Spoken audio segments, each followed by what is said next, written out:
Welcome back to The Christian Record. Today we'll be looking at the first of our album reviews, and that is an artist, Benny Hester, Benny from here, that put out this album. This is actually the original cassette that I was given as a gift back in 1985, and out on Myrrh Records, which is a division of Word. And basically the story about receiving it was I was still in a junior high, just probably I think 1 year before I was going into the teen youth group. And Diane West, if she happens to see this video, was the one who gave me the cassette as a gift. And so I took that home and listened to it over and over and over, and just like the title says from this video, over time, the song that everyone thought was the best one didn't end up being my favorite songs. And I'll kind of talk about that, obviously, as we go through this review. But I think first I want to kind of talk about how 1985, the industry was changing already kind of drastically. And it's evident because if we're looking at, once again, this particular album, Benny Hester's style changed. He used to have mustache and beard on all the albums. You'll see on the album covers that we flash up here. His hairstyle changed, and clothing changed. All his album covers were, headshots, even with his kids, with kind of some had the curly hair, some had the straight hair, and definitely much more of a dramatic look on this cover. You're once again talking about black and white as opposed to color headshots, 3/4 shot, holding the guitar, and then honestly, as a photographer myself, I look at the lighting, the split lighting, which is what they call that, very dramatic, down the middle of the face kind of lighting.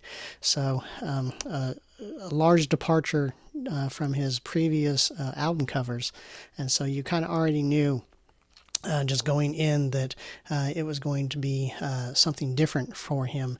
And I've always kind of wanted to ask him, and maybe I'll get the chance at some point, whether or not that was his choice, something he was kind of doing for himself, or whether or not that was something that marketing, an agent or something like that suggested for him to do to make that kind of dramatic change.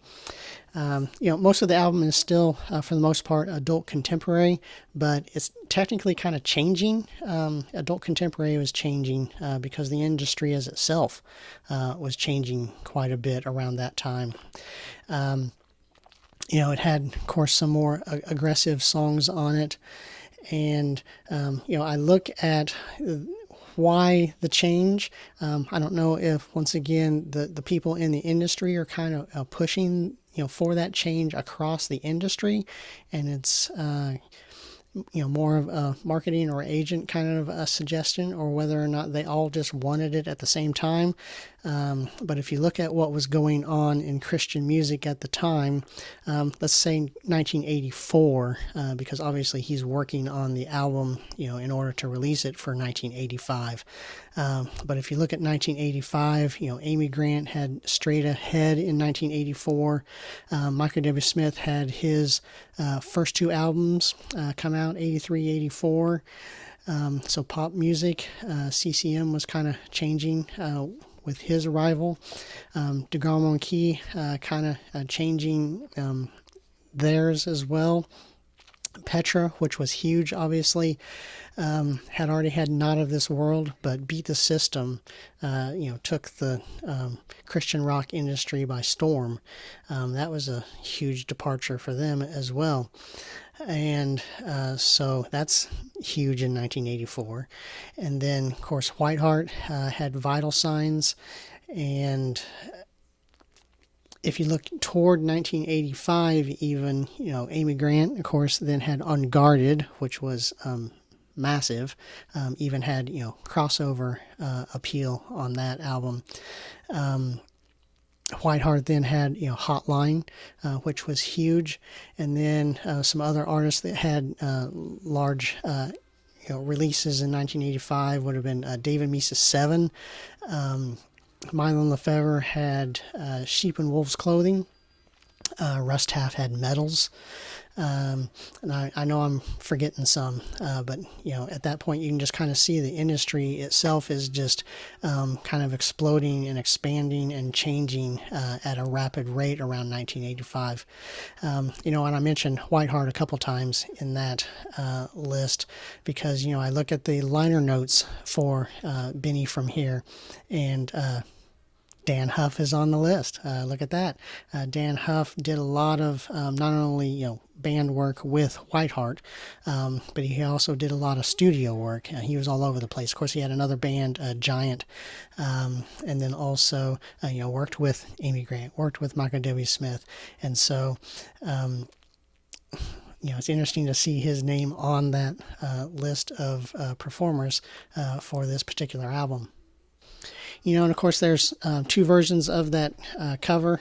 I guess, I don't know if because of the way they had to do the cassette it wouldn't work, but you see the image showing the LP, which had the red, which was also kind of a dramatic look difference between the LP and the cassette that came out. And so I think I've talked before already in that first video how early Christian music was very evangelistic. It was a lot more kind of in your face as far as lyrics, and that's kind of changed a little bit. It seems like a lot of Christian music today is for the church, for people who are already saved Christians, and but early works were very much about evangelism and calling out people's sin and calling for people to come to repentance, and so that's true on this album as well. I look at Streets of Las Vegas, of course, and then also my favorite song, which we'll start out with here, which is Secret Thoughts. And so Secret Thoughts has some pretty aggressive lyrics. And I love the lyrics in this song where it talks about soon a dirty little habit grows. You think nobody knows. Cut it out, rip it out, tear it out of your head. Secret thoughts. Jesus sees. And that's so true. A lot of us think that we're going to get away with something. No one's going to find out. But Jesus always sees.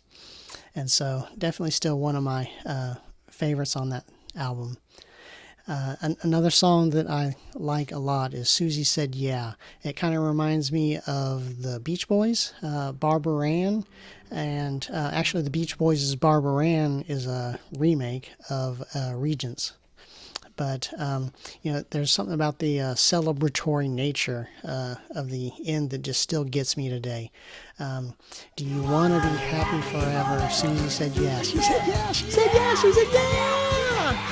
So it's interesting to think about it because you look at once again at the liner notes on that, and I'd love to ask Benny about that. But it says that the song was written by Tom Toller. And but it has Benny's name in it, as if it's autobiographical, and that it says she met Benny sitting in the sand. So I'd love to ask him about that sometime, whether or not obviously that song written specifically for him, or if he changed the lyrics to change that name. I'm not maybe familiar if there was another version of that song somewhere. If you happen to know, you can drop that in the comments and let me know. I mentioned Streets of Las Vegas, and that, of course, is once again heavy bass in the mix, and then those gang vocals coming back in. But as we shift to some of the more adult contemporary songs on the album, obviously the one you got to talk about is When God Ran. obviously the juggernaut of the album, still holds the record, as far as I know, for the most weeks at number one and on the Christian charts. So both that song and To Fill Our Empty Hearts, they both have that very classic 80s piano keyboard sound. It's almost like you can identify it pretty quickly. And not to take anything away from it, but it's definitely something that was common to that era. Maybe I heard When God Ran just a little too much since it was played all the time. Maybe that's why I prefer To Fill Our Empty Hearts today. Just something about that song still resonates a little bit more with me than When God Ran, but obviously still like When God Ran. Speaking of which, To Fill Our Empty Hearts has on the liner notes a writing credit for Greg Laurie. So once again, looking at the history of Christian music and the Jesus movement, that's a name that will be coming up a lot. Another song that, like I said, this album is full of them, that I like is Can I Get to You From Here? I still kind of use an obscure reference from that song. It's a song about, Jesus basically being everywhere and you being able to, reach and connect with Jesus from anywhere.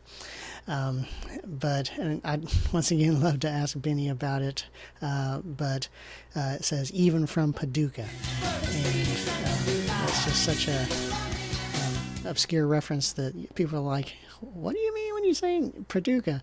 I know it's a line from a Benny Hester song, but can I get to you from here, even from Paducah? Whoever Touches You, I still feel is a great ballad for that album. Touches the apple of my eye. And then I even look at the song Marching On. In the previous album he had On Christ the Solid Rock, and so it doesn't really surprise me to have a song that's basically pulled from a traditional song. Interestingly enough, this actually is been done as a demo by Rich Mullins prior to being recorded by Benny Hester, and so that's what you'll see even in the liner notes as well. It'll show Richard Mullins. Of course, Rich Mullins wrote music for a ton of other artists before doing his own work, and so his name shows up a lot of places, and even on Benny From Here with Marching On. So once again, that's Benny From Here, and like I said, the year 1985 was huge for Christian music, and so I encourage you to kind of go back and listen to those songs off of Benny From Here. Some of it, may sound a little dated, but there's definitely a lot of good stuff there to still enjoy today. Anyway, see you in the next episode.